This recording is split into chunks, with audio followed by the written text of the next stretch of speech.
You know who else is also from Westchester County? Oh, I know. And awesome. Ooh. Yes. Yes, Representative Sean Patrick Maloney, who joins us for the very first time. Ooh. Good morning, Representative.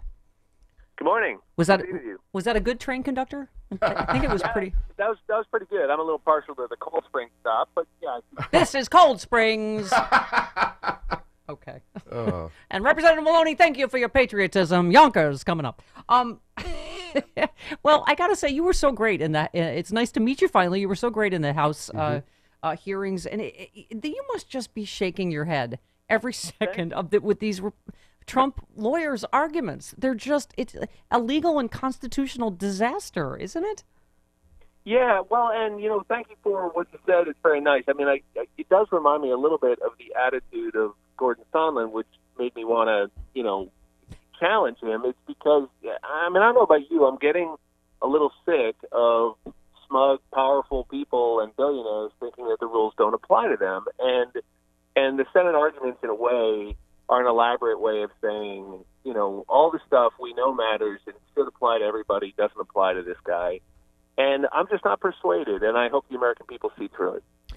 Well, yeah. I mean, you were the one that said it, so famously on Maddow not too long ago about if there was anything exculpatory, they would have leaked it by now from the White House. They would want witnesses to testify, right?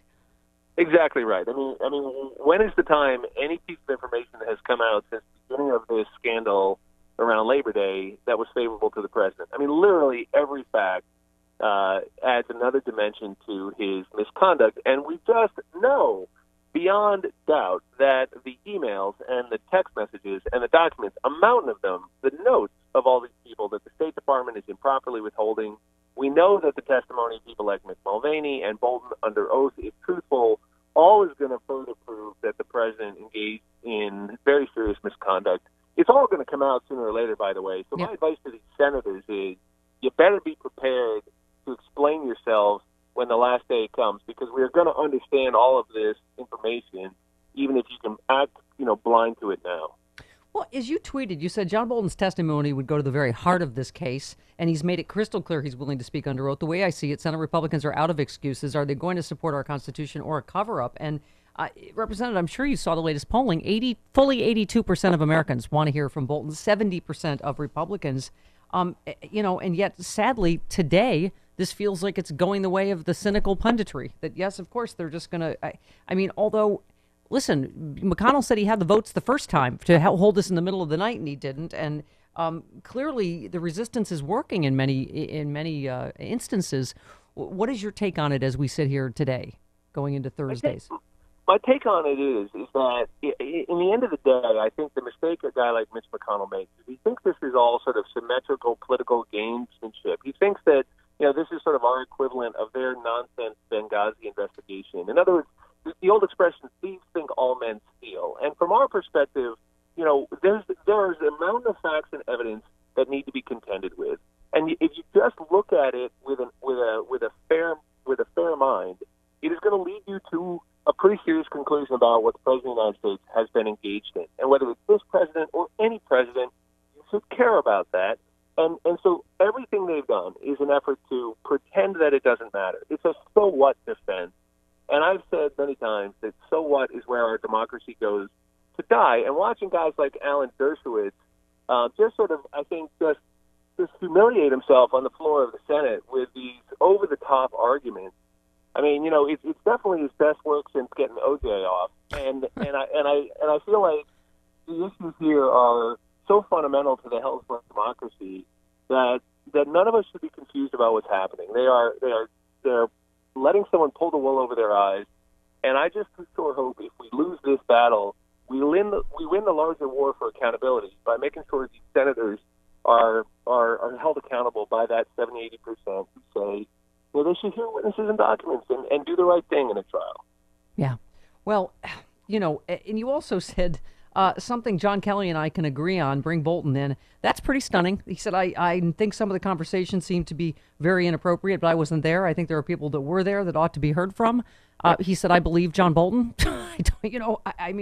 It's, and as Schiff said yesterday, Representative Maloney, is everyone disgruntled? Is the hundreds of people that have either like talked to reporters or written books or whatever apparently everyone is a disgruntled ex-employee. Yeah, that's right. Who are you going to believe, me or your lying eyes, right? And the impeachment team, by the way, the House managers, I think, have been so outstanding, and no one more so than Chairman Schiff, in patiently and thoroughly and professionally laying out the case. And really, the most powerful argument is the American public deserves the facts and the evidence. We pay for this stuff. All your listeners are, with their tax dollars, paying for the creation of these documents that are being withheld. They're paying the salaries of these witnesses who should testify. And I got to tell you, I don't have a lot of patience for these Trump loyalists who then try to make themselves look good by coming out and after the fact and in some have it both ways context try to separate themselves from the president. I mean, John Kelly was up to his neck in half the stuff his administration did, all due respect. Yep. And John Bolton felt free to go sell for $2 million this same information to a book publisher, and all these leaks and this whole kind of, I want to testify dance he's doing smacks of promoting his book more than it does serving the country. Nothing's preventing John Bolton from telling what he knows right now. Yep. He should do it under oath before the Senate so that we can rely on it, and he has to do it under the penalty of perjury. But this notion that he is somehow bound to keep this stuff secret is of course belied by the fact that he sold it for money. And that just tells you everything about, I think, the values and the motivations of the gang around the president. Thank you. It is so disappointing. As you so famously said to Gordon Sondland, I'm paraphrasing, thank you for giving us the truth on the fourth try. When you exhausted every other possibility. Yes. Yes. But, speaking of everyone was in the loop and Gordon Sondland, I mean, what do you make of this? You tweeted, so Lindsey Graham talked about, we can read the Bolton, but only in a classified setting. You said, did the folks at Simon & Schuster have to read it in a skiff too? I mean, it's so ridiculous. It's already out, portions of it. It's going to be out. What do you mean? Well, clearly Lindsey Graham's terrified. And I have to ask what you think, Representative Maloney, after, first of all, your colleague, Devin Nunes, is roundly implicated in this, and there he is leading the hearings that you guys were in. Lindsey Graham didn't appear at his press conference after reports linked him to the Ukraine scheme. Giuliani, Lev Parnas provided a letter that Giuliani sent to, Lindsey Graham. Trump also mentioned Graham's absence during the signing of the trade agreement. He didn't show up for that. And so you're like, he says Lindsey Graham was in the, right? He says he was in the loop. This is what, and again, I get Lev Parnas' credibility, Representative, but he seems to have brought the receipts. He seems to have brought the tapes and emails and texts. He said, Senator Lindsey Graham, I haven't had contact with him because of my relationship with Giuliani. I have a lot of information about his dealings. It was surreal to see Lindsey Graham sit up there. At the end of the day, he was in the loop just like everyone else. He was aware of everything that was going on, at least in 2018, maybe even earlier. I mean, this is just like some horribly bad crime movie, right? Well, I do think it is extraordinary the level of projection you get from people like Devin Nunes, who has the temerity to make accusations that are total nonsense, by the way, about Adam Schiff being involved in this, knowing the identity of the whistleblower. That is untrue, and it is demonstrably untrue. And then, meanwhile, back at the ranch, we know now from phone records and other information that there was a constellation of contacts between the Giuliani henchmen and clients who were paying him money for influence in Ukraine, helping to kneecap an American ambassador who was doing good work and was a true anti-corruption fighter, and co-opting the administration to do their bidding. I mean, look, there's a bunch of blame to go around. I do think all of us should keep our focus on the president. It's one thing if members of Congress are misbehaving. There's always going to be plenty of guys trying to, work an angle or make money off of people in power. It's all disgusting. But my concern is with the president of the United States. And when the president of the United States allows their agenda to become his agenda, when he uses the presidency to advance his personal and political goals, when he engages in an explicit quid pro quo, when he's trading his office for personal benefit, that's the problem, and we should stay focused on that. You were also funny on Twitter. You said, we live in the age of betrayal, Judas Iscariot. We live in the age of assassination, John Wilkes Booth. We live in the age of impeachment, Ken Starr. Yeah. A little historical, guess the quote. Good God, the crocodile tears, the clutching of pearls, the feigning of like hurt and concern for, this age of impeachment. I mean, my God, if anybody opened the door to the age of impeachment, it is Ken Starr himself, whose reputation since that time, by the way, it has a bunch of holes in it. But just to focus on what he said, the idea that his conduct of the inquiry of President Clinton, which ran down every dark alley of personal sexual misconduct and detailed it to the point of disgusting huge numbers of Americans when they wrote that outrageous report they filed, and calling for impeachment, saying abuse of power was the capstone of it, to now show up on the Senate. I mean, what gall? I mean, what chutzpah to come into the Senate now and to lecture the Senate on some sort of overuse of impeachment when this context goes to the heart of what criminal conduct and abuse of power really looks like in the Oval Office. And I just found that I just found that intolerable. Yeah. So the best comment I heard on that was when Beth Widow said that a colleague had turned to him and said, "Does Ken Starr know he's Ken Starr?" Because how did we get here? Looks in a mirror. Oh, me. Yeah. Got it. Okay. I just I don't know what they thought they were accomplishing with that. I thought they were just humiliating themselves. Representative Maloney, I know you are obviously super smart, becoming a congressional rock star. I don't know if there is like a Tiger Beat magazine for D.C., but you know that you would be in it, right? You understand the nation of people crushing on you. Straight women, gay women.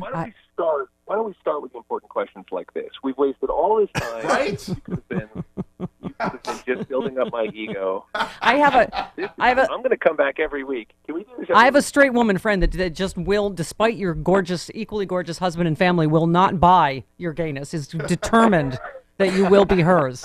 My friend's Frangela. I'm just warning you. Oh my goodness! All right. I'm glad this is a radio program because I'm officially blushing. Well, you unleash the blue eyes on America, sir. You'll have to deal with the consequences. It is. You know how to make a balding 53-year-old man feel good. Oh, that's not what I see. But I am wearing my Love Trump's Hate T-shirt, rainbow shirt for you today because Utah became the 19th state to ban conversion therapy. You said huge win, but this fight isn't over. We're just getting started. 19 down, 31 to go. It is amazing. And thank you for mentioning that issue. I actually have legislation that would prevent federal reimbursement for conversion therapy services, which can in some cases be paid for by taxpayer dollars, which is outrageous. And we should ban that practice. It's abusive, and it's done a lot of damage to a lot of kids who needed better guidance. Yeah. Well, thank you for your patriotism, for your, I honestly, like, you live in your truth and your, like I say, gorgeous family and being out there. You understand you're saving kids' lives. Yeah. There are kids that look at you and say, I can have a good, happy life someday and be a congressman. I have to tell you, there are many times in this job when you wonder, what the heck you're doing and whether you're accomplishing anything. And there are specific stories like the one you just mentioned where someone has said to me, I was thinking about killing myself. I was at the end of my rope, and I read about you or your family, and I just thought, well, geez, maybe I can do it. And I have to tell you that really makes me feel wonderful. And so if there are people listening to your show who are scared or upset about, who they are, please, God made you beautiful, and you can do this thing. And, get help, talk to other people, because, listen, being gay, being LGBT, even in this modern world, can be a tough road for particularly for kids, and it doesn't help when their own government is sending messages about banning trans people in the military and playing footsie with all kinds of hateful messages. But there are so many good people out there. There's so many good organizations. There's so much support that didn't exist when I was that age, and I just think it's a shame if anyone feels isolated. So. Thank you for letting me talk about that. It's obviously an important issue for me, but for everybody. Near and dear to your heart. Yeah, listen to Uncle Sean Patrick, kids. You can grow up to be a congressional rock star that straight women will not give up on. Will crush on forever. You too can yell at smug billionaires in the congressional hearing. Yeah! Guess where we are, Representative? Cold Springs. We're at Cold Springs. Stop. Thanks for getting on. All right. Thank you so Thanks for much. getting on the Steph train. We hope you'll come back. You're really it's so inspirational. We're so thrilled to have you on. You're sweet. Well, thanks for all you do, and I hope everybody stays in the fight. Listen, this thing doesn't end, even when the Senate trial does. That's right. Go stay engaged. That's right. Absolutely. Thank you so much. Representative Sean Patrick Maloney. There you go. Cold Springs. Awesome. We are at Cold Springs. You are too late for Yonkers. We missed Yonkers. Okay.